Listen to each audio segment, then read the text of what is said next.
या निवडणुकीसाठी मतदार यादीमधील संभाव्य दुबार मतदारांची ओळख केलेली आहे आणि संभाव्य दुबार मतदार यांच्या नावासमोर डबल स्टार असं त्यावर मार्क करण्यात आलेलं आहे आणि संभाव्य दुबार मतदारांच्या संदर्भात जी प्रक्रिया आहे की संभाव्य दुबार मतदारांमध्ये महापालिका आयुक्तांच्या मार्फत संभाव्य दुबार मतदारांच्या घरी जाऊन सर्वेक्षण केलेले आहे आणि त्यामध्ये दुबार मतदारांना विचारून तो कुठल्या मतदान केंद्रावर मत देईल या संदर्भात त्याच्याकडून लिहून घेण्यात आलेलं आहे आणि त्या मतदान केंद्राच्या व्यतिरिक्त इतर कोणत्याही मतदान केंद्रावर त्याला मतदान करू दिलं जाणार नाही.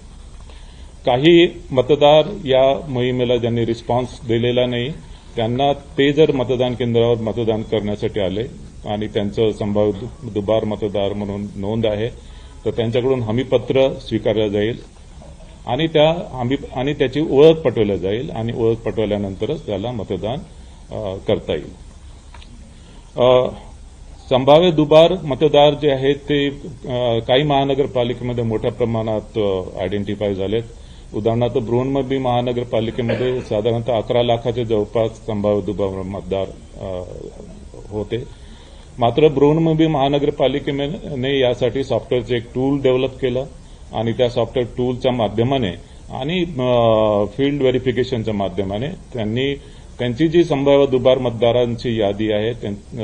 असेसमेंटप्रमाणे फक्त 7% त्या यादीपैकी 7% फक्त ऍक्च्युअल दुबार मतदार त्यांना आढळून आले. थोड्या बहुत फरकाने इतर सुद्धा महापालिकांमध्ये अशाच प्रकारची परिस्थिती आहे.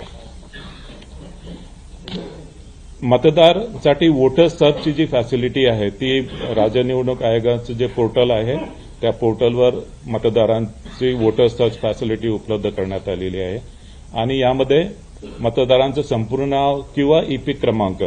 टाकून सर्च फॅसिलिटी उपलब्ध करण्यात आली आहे. याशिवाय आयोगाने मताधिकार म्हणून एक मोबाईल अॅप डेव्हलप केलेला आहे आणि या मोबाईल अॅपच्या माध्यमाने सुद्धा मतदारांना त्यांचं नाव, त्यांचं प्रभाग कुठल्या प्रभागामध्ये आहे आणि मतदान